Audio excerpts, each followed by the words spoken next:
It's one thing to cancel the Pledge of Allegiance in many American schools across the U.S. It's another thing to lead students in pledging allegiance to a false god. But this is what happened recently at a Virginia high school graduation. One nation under Allah? Wow. Well, also during the same woke graduation ceremony at recently renamed Justice High School, over 500 graduates gathered to hear a Muslim member of the Fairfax County School Board mention jihad, warn about white supremacy, and rally the troops for social justice. I'm David Fiorazzo, and this is Christ and Culture.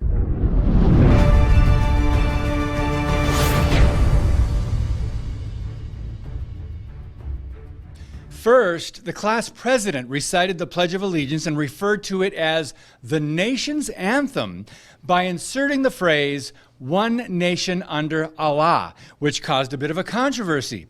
Naturally, the school had no idea where such ideas came from and stated it did not pre-approve the change in the wording to the Pledge of Allegiance, of course. But what did she mean that our nation's allegiance should be to the Islamic God Allah? I think there might be a theme here because in the Keynote Address from Ebrar Omish, she told graduates that they're entering a world full of, quote, racism, extreme versions of individualism, and capitalism and white supremacy, end quote. She also spoke in Arabic and mentioned the struggle, which is translated from the word jihad. Now, to be clear, the word Islam means submission. And Omish made it clear that the graduates were expected to be good social justice activists, wink, wink. She warned them not to be neutral in the fight for justice. There's that word again. Now, if truth has been redefined as we know it has, it's not surprising that equality and justice have also been hijacked by the left. But wait, there's more to this story. The Daily Wire reported the student government president introduced Omish by praising her for, ready? Being Virginia co-chair for the Bernie Sanders campaign.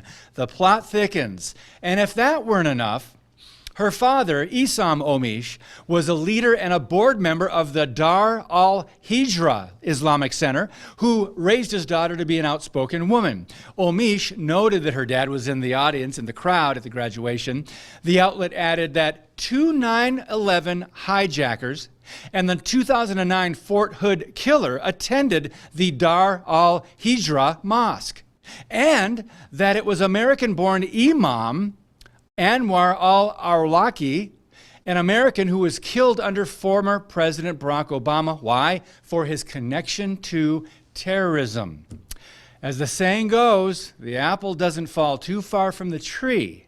Omish also recently tweeted about Israel being a colonizing state that, quote, desecrates the Holy Land and kills Palestinians. So, what should we think about all this?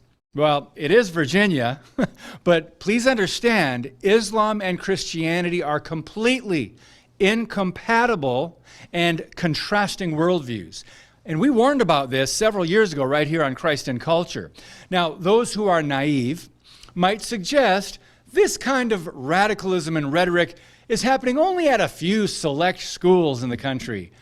Let's not have our heads in the sand, friends, when it comes to the godless, anti-American agenda of the left and the secular, progressive, government-controlled, quote, education system in America. They have been successfully deceiving young people into thinking Christians and Jews are to blame for the world's problems. These lies must be refuted and replaced with truth. If more American citizens don't get involved, we're in deep trouble. God bless you, and keep speaking the truth about things that matter.